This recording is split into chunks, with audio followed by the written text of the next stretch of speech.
Hi, everyone, and welcome to another episode of Yeshiva League Pass Face-off. I'm your host, Josh Cass, and we are sponsored by the Weiselberg Law Firm. For 16 years, you've entrusted Elliot with the growth and guidance of your kids.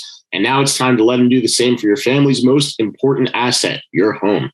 Admitted in both New York and New Jersey, Elliot can help guide you through any residential or commercial purchase, sale, refinance, or lease with championship quality and award-winning care.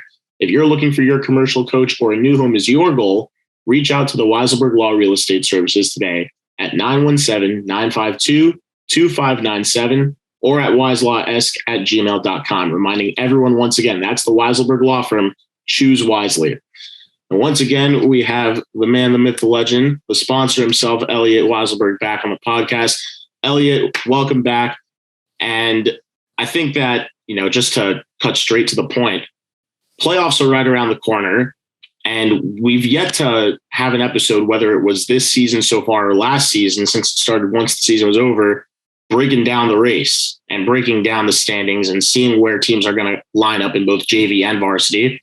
So that's our main goal. That's our plan of attack for this episode. So first of all, what are you thinking? And second of all, I guess follow up on it by saying, or even if you want to flip it around and go this first, are there any surprises so far that we've occurred or that have occurred and that we've encountered this season?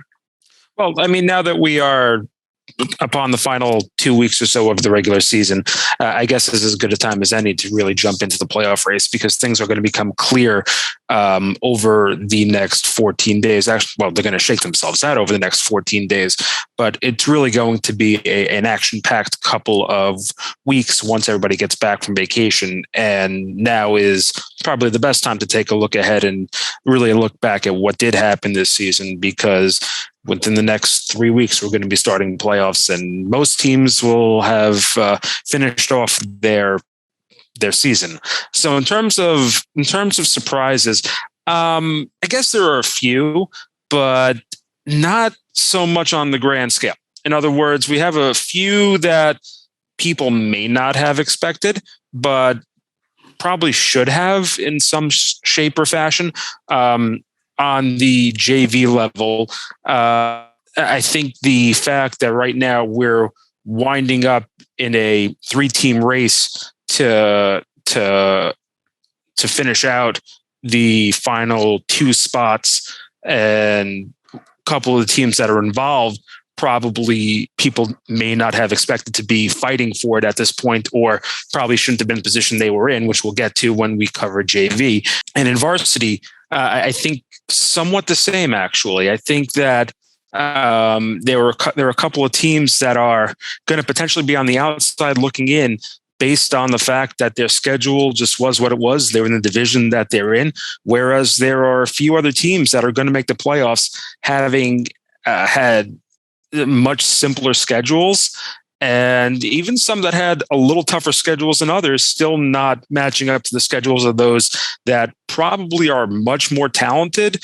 but won't make the playoffs. So, I think the only thing really left at this point is to get straight down to the point. We'll start with JV. As you mentioned, there's a lot less predictability over there.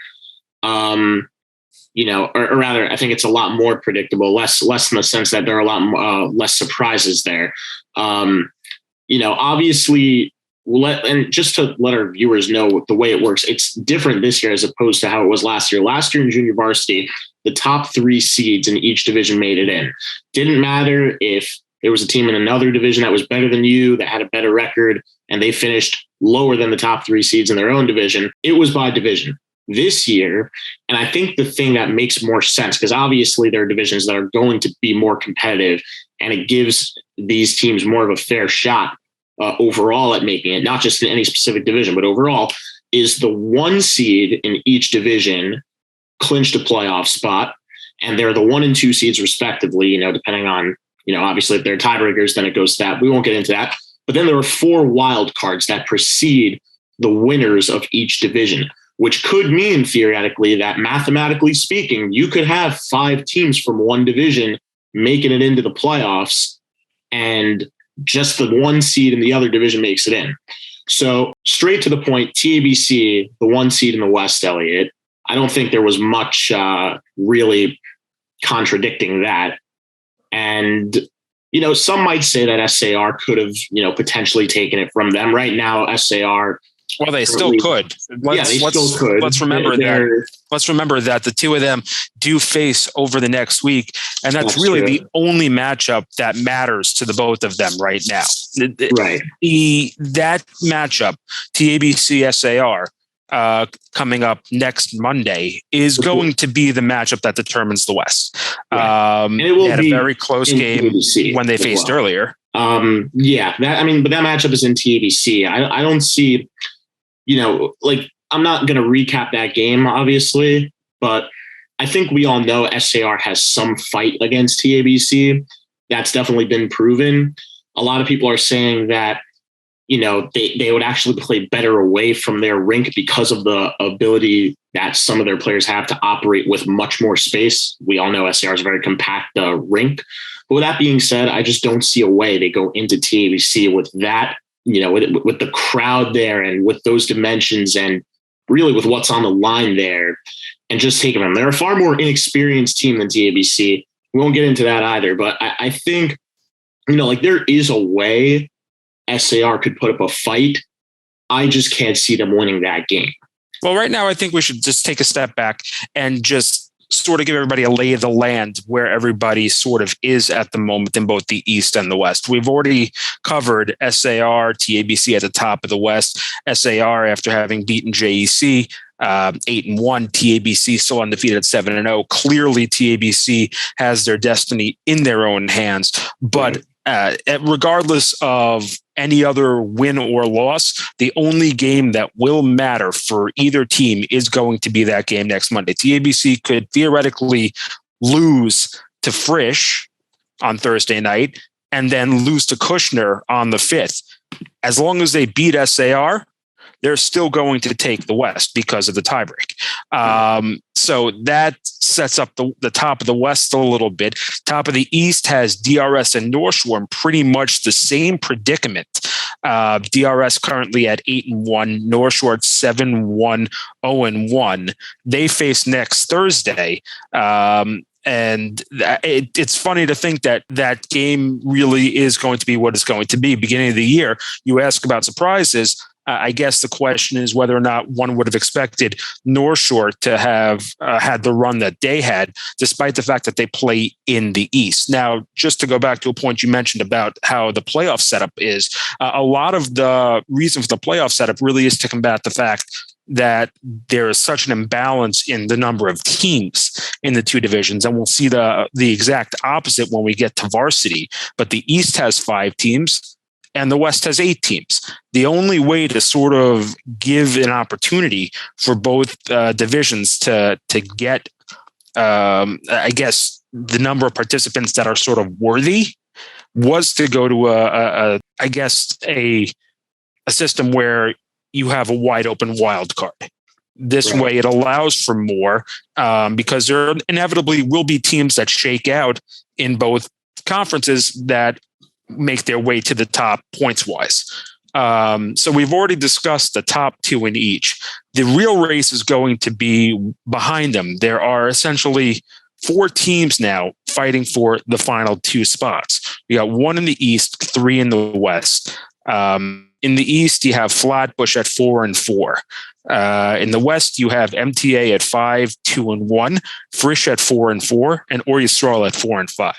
And mathematically, every one of those teams has a chance to make it.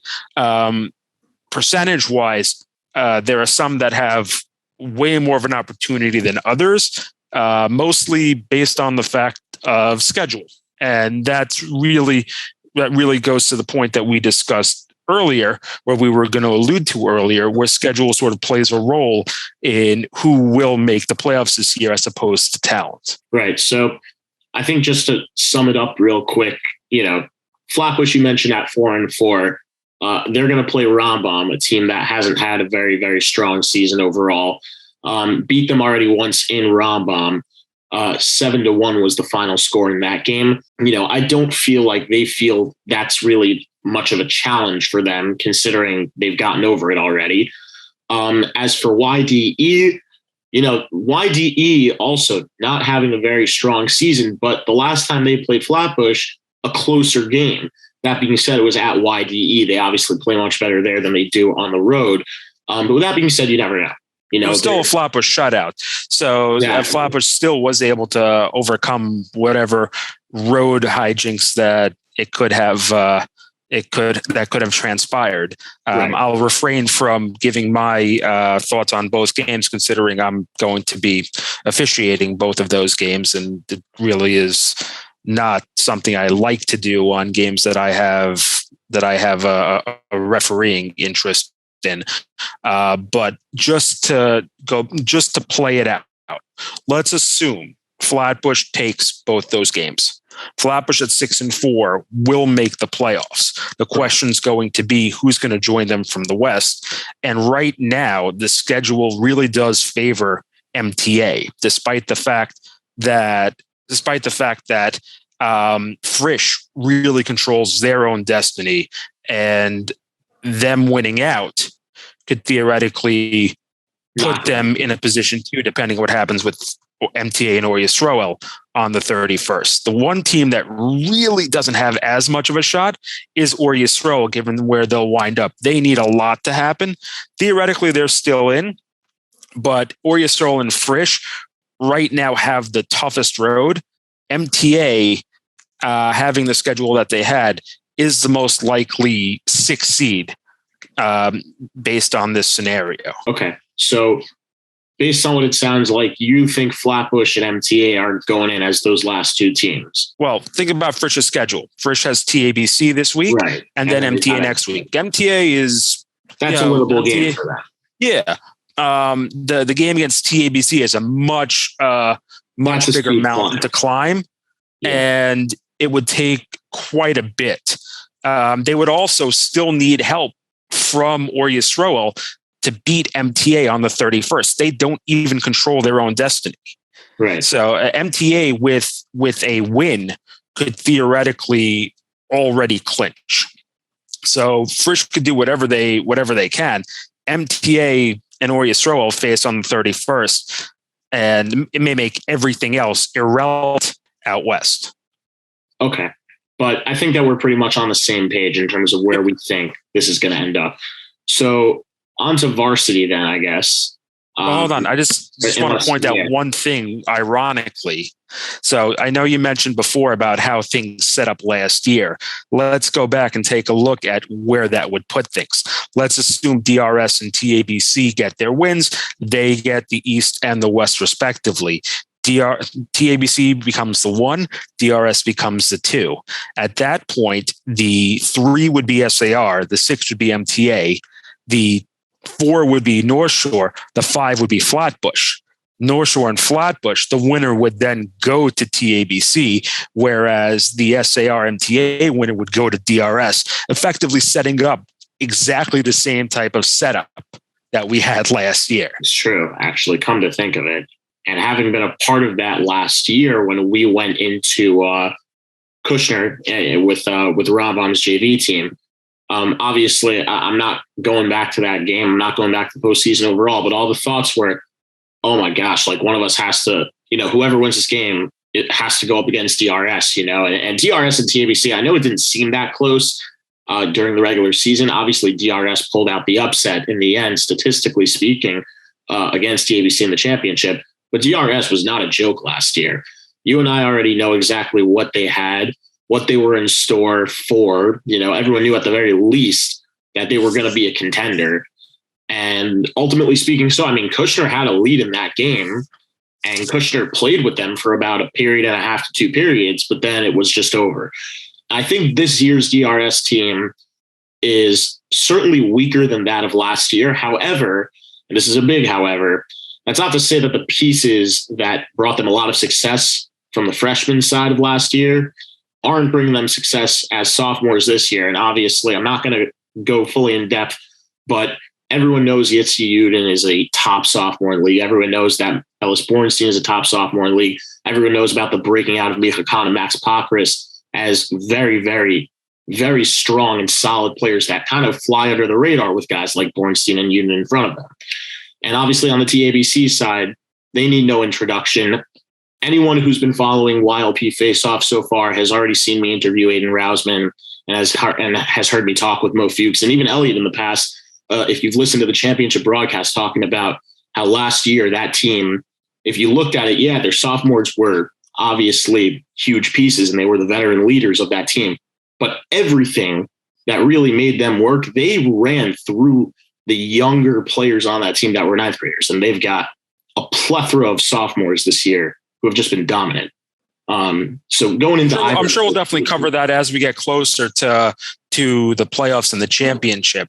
I think that to dwell on TABC and DRS right now, where we both know that they're going to be around likely for the second round, I think that the light on them really will be shed as we get closer to the semifinals, because that's pretty much where both teams are heading up at the moment. Absolutely. So I think that pretty much brings us on to varsity. I think unless you want to put a prediction on what we think is happening. Yeah, I don't. No prediction yet. That's not. I mean, I think we've already basically just stated the case for what's most likely to happen. I think that Flatbush has the road in their favor to get to 12 points, which is what they'll need, just given the way everything winds up. It's going to potentially come down otherwise. Let's say Frisch somehow gets to 6-4, MTA. So Frisch gets a 6-4, Flatbush gets a 6-4. We'd have to look at the tiebreakers in order to figure out who gets where. I have not taken the opportunity to break that down, but let's let Frisch beat the ABC on Thursday before we potentially have that discussion, I guess. Alrighty. So on to varsity then. I'll start once again.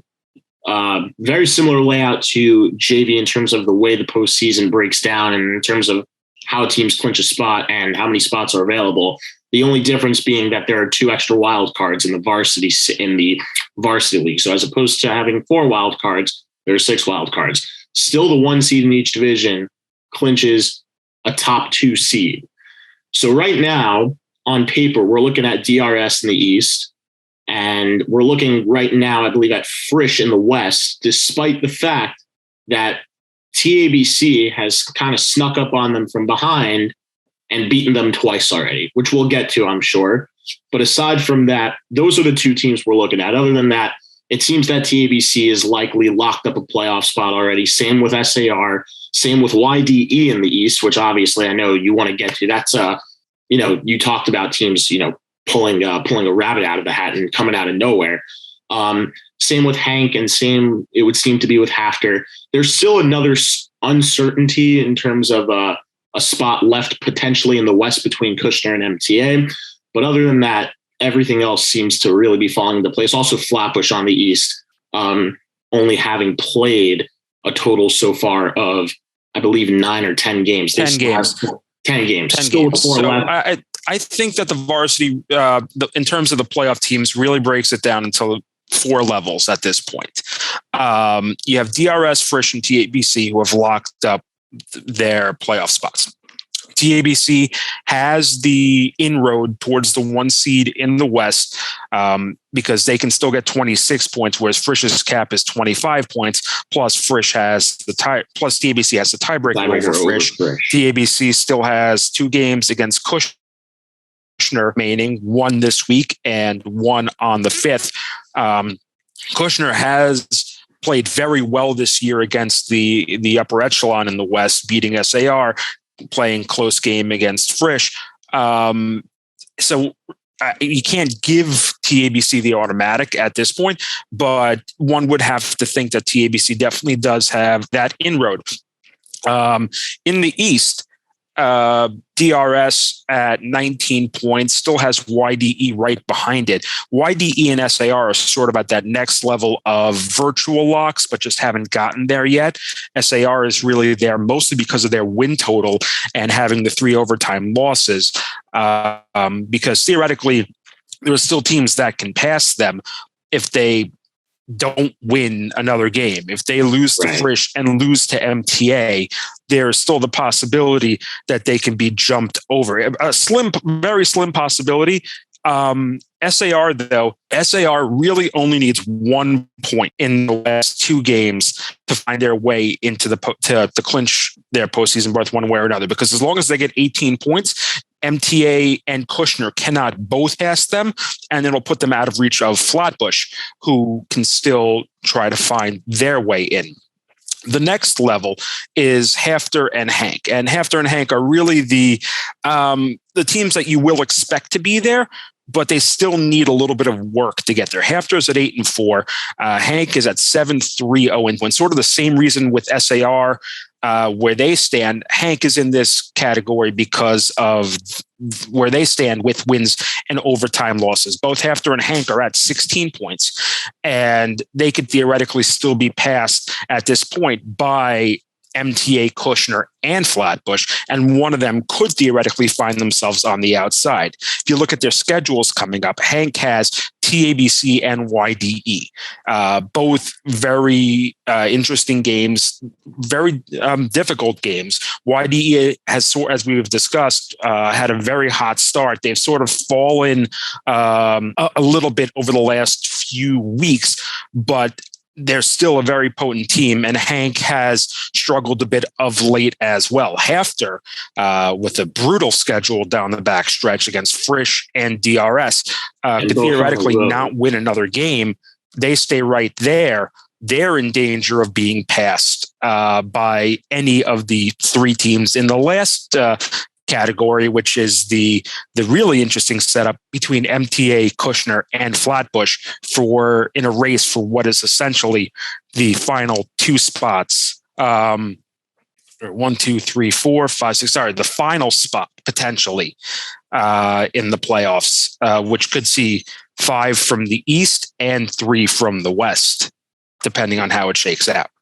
Right. And something I think just to pay attention to, which I don't think will be absolute game breaker. Obviously, everyone's focused on winning out that West division with the potential of Frisch and TABC going back and forth. No one knows what's going to happen. You already mentioned you can't call it a lock win for TABC against a team like Kushner, but you'd have to assume obviously the odds played in their favor. However, for that last playoff spot, or one of those last playoff spots, you're looking at MTA and Kushner, who are right behind each other in the West standings. And right now, Kushner's sitting at 5 wins, with MTA sitting at 6 wins, but they're going to play each other 2 more times, don't forget. So one way or another, one team at the very least there is going to benefit. And even if they split, then you're looking at MTA getting to 7 wins right now, and you're looking at Kushner getting to 6 wins. I don't remember who else Kushner has, if they have anyone else other than TABC. Same with MTA. They face MTA twice, and then that's it. Okay, so what you're looking at right now is the key for success, I believe, in one of those teams. Whichever team, if anyone's getting swept, I would have to believe that's a death sentence to the team that loses. It absolutely is. There's no question. You're looking at TABC on the other end. It doesn't matter. Like TABC might not have anything to play for, they feel like they're confident. Oh, they're gonna have the top. They're gonna want that 1 seed. Right now, they're gonna want that. And there's no question in my mind that they probably will get that the way that they've played. Obviously very hot start and continued throughout the regular season. They had a very good close game with SAR that they unfortunately did not close out. But right now, that's the one thing that makes it seem as if Frisch is going to run away with this division as the 1 seed. And by run away, I mean just go the rest of the way there. I don't think it's going to happen. Just remember, Frisch faces SAR this week. SAR has been rolling of late, and they have a history of playing well against Frisch at home. Well, it's it's in SAR also. So that could potentially be another factor in SAR's favor in a game that SAR needs to theoretically jump themselves into a first round home game. So SAR has a lot to play for on the line as well in their games against Frisch and MTA. Right. And, just to kind of put it into perspective as well, you mentioned Hafter and Hank and YDE kind of not necessarily being there, but being somewhat close. Obviously, the levels drop. We didn't mention them in the same class. I think YDE is going to get there simply because of the fact, obviously, Hank, that will be an interesting game. But YDE has pulled off some very interesting wins. We've seen them lose some games in which you would have thought, based on their record, probably wasn't super indicative of the way they were as a team. Losing to Rambam 8-4, but yet Rambam's already been mathematically eliminated from the playoffs, and YDE's still likely going to make it in with nearly twice as many wins as them, yet beating DRS in overtime 3-2. And I don't care that people are going to say it was an overtime. It was at YDE. They only play well there. They can't play on the road. The win is a win. Like, you can't take away from that. Doesn't matter how they won. They won the game. It went on their schedule. It was a part of their record. So at the end of the day, they're an interesting team, but I think they'll be okay. In terms of Hank and Hafter, Hank's interesting because going up against TABC, we already know that senior class is fantastic. And they've beaten some, if they haven't beaten, they've played awfully close with some top teams. Obviously, Frisch is sitting at the top of the West right now. They played a very close game with Hank. And Hank is also back, obviously. I know that the absence of Joey Diamond played a big factor in maybe a potential losing streak or skid that they had. But he's back. There's no reason to count them out. And on the other side, Hafter, you mentioned, I think if anyone's sitting, between those three teams, Hank, Hafter, and YDE in the worst seat, so to speak, right now it's Hafter with DRS and Frisch both on the road. And I don't care if, even if Frisch has something to play for, right? Even if DRS doesn't theoretically have anything to play for, you're still looking at it for the pride simply over DRS against Hafter. And they're going to. The fact of the matter is that both of those teams will have something to play for, considering where they are in the standings and where they'd like to be come the postseason. So, other than that, I just, just to touch on, I guess theoretically speaking, the biggest spotlight, or rather, the only thing left now is really in Flatbush. Where do you see this potentially falling out? We know, just to break down, other than the fact that they've had some tough games, obviously, like playing, you mentioned Kushner has been playing top of the West teams. They've been playing them well. They've squeezed out a couple points against SAR and also against, they playing close games with Frisch. No one knows what's going to happen against TABC. They're a team that beat Flatbush. However, on the other hand, you see Flatbush go up against a team in DRS and not absolutely getting the floor wiped with them for what the standards exactly were. My question to you is, do you see a way that Flatbush will take a spot, or that last spot, because that's really where I think they're contending right now, over MTA and Kushner? So the real interesting thing is that if I were to put a percentage on it, I would put Flatbush at a much higher percentage to make it than MTA and Kushner, despite the fact that both MTA and Kushner absolutely wrecked Flatbush when they played them and are probably much better teams than Flatbush is. Sorry, Avidan. But the fact of the matter is Flatbush at 4-5-1 has 4 games left. They can get to 17 points. And the schedule that they have is pretty favorable. Flatbush has Rambam on the 31st. They've already beaten Rambam. They have Solomon Schechter on the 5th. I don't believe that they're going to have an issue with Solomon Schechter. They have YDE on the 7th. And this is sort of why I put YDE in a different category than Hafter and Hank, because that's a game that YDE can absolutely win, whereas Hank and Hafter both have harder schedules. But YDE and Flatbush. YDE can go into Flatbush, but Flatbush has already beaten them in YDE theoretically. And this is a game I'm not going to make a flat out prediction on, considering I'll be reffing it. But the other thing that we have to remember is that Flatbush still has a game up in the air against Ramaz, and who knows whether or not that game will be played.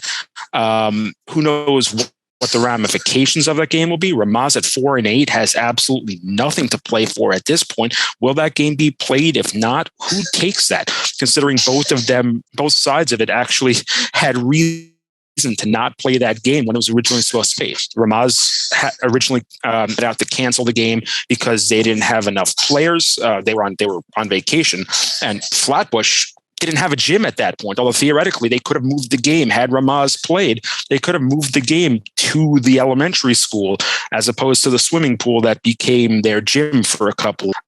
So will that game be played? Will that game be forced to be played? And if that is, will Ramaz really care about it? So the fact of the matter is, Flatbush really only needs, I would say, 3 wins of their last 4 games, considering the MTA and Kushner battles that'll have to come out.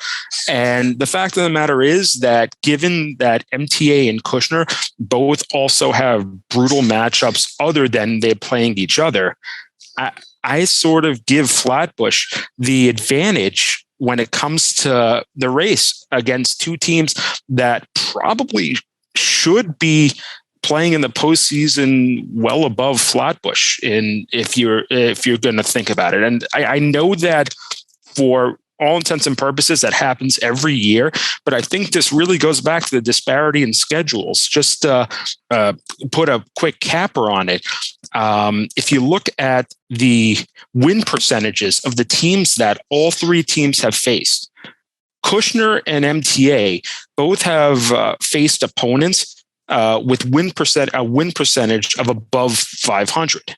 Flatbush has faced teams with win percentages barely getting above 400%. Kushner has faced teams the teams Kushner has faced have 90 wins for a 55% win percentage. MTA 84 for a 54, just a little over 54.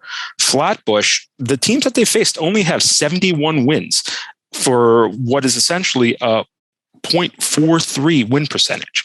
And I think that it really talks of the disparity in schedule and just the luck of the schedule that Flatbush has, with Kushner and MTA having a more truncated division and really having to face so many teams at the top of the league. Yeah, I think I just want to really quickly give my thought to that. I agree with you. Flatbush definitely has a more favorable schedule, especially down the stretch. And with that being said, that could certainly play to their strength.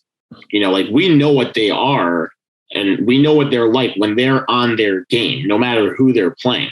The issue I foresee really, or rather it's not an issue for them, but I feel like more than the fact that their schedule plays to their favor is, once again, you're going back to Kushner and MTA having to face each other twice, and the only other remnant being TABC for both of them, and SAR for MTA. Yes, correct. Yeah, exactly. That's exactly it. That's exactly it. Forget about the fact that Flatbush is going to go up against Rambam, YDE, along with Solomon, Schechter, and Ramaz. Potentially Ramaz. Okay. YDE is still a tough game for them. Rambam is no given win to them. Solomon, Schechter, obviously nothing to play for. Okay, maybe it's a possibility that's a much easier challenge. And by maybe, I mean, it probably is. We don't know about Ramaz yet. But you're looking at that and you're saying, even if they were to only win 2 games there, that even so, that may be enough to get them past, depending on what happens. No, it won't, because MTA at 12 points and Kushner at 11, at least one of them will have to get to 14 in that race. Is it not? Oh, it's not an over. You're right. It's an overtime loss, not a tie. So right. So even 3 wins speaking, I don't think is super hard to 3 wins will be enough. 2 will not. 2 will not be enough. Okay. And so I guess the only thing left to do at this point is, kind of, I don't want to say, we'll discuss seeding. We're pretty much locked in on who we think is getting in at this point. My question to you is, I'll flip it back towards the top of the division, not so much more on the east side, but more on the west. When it's coming down to TABC and Frisch, who do you think is going to be left standing at the top as the 1 seed?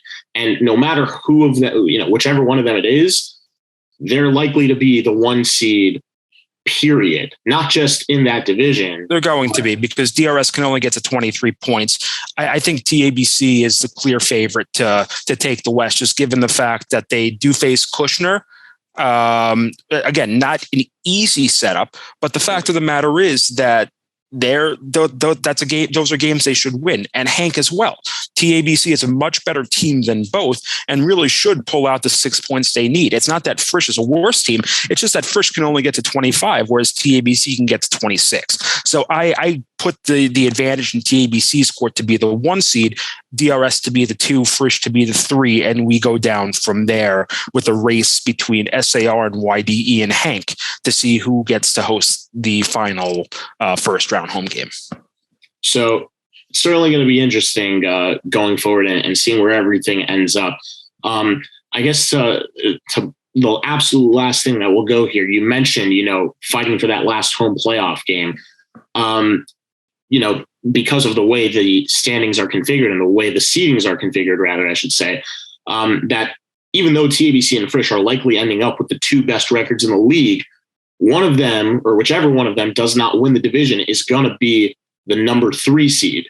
Do you think there's a way that SAR or YDE knocks off either of them, getting up? So that's you touched on the biggest issue that this brings up, and that is that SAR will face either TABC or Frisch. Well, I can't say that. Theoretically, if SAR were to advance and Frisch TABC were to advance, SAR would be facing one of those 2 teams. And again, this is a theoretical, because we don't know who's going to be where. YDE, Hafter, and Hank, and potentially Flatbush could also pull off upsets. We don't know what's going to happen, but yeah, theoretically, you could look at even the 1 seed. You could look at the 1 seed having the harder playoff matchup in the semifinals, if with SAR potentially being the 4 or 5 seed. Well, it's certainly going to be interesting to see it unfold. And we'll break that all down eventually in a future episode. But for now, that's all we have time for. Thank you all once again for tuning in to the Yeshiva League Pass Face-off podcast. And once again, I want to thank our sponsor, the Weiselberg Law Firm, reminding everyone once again, choose wisely.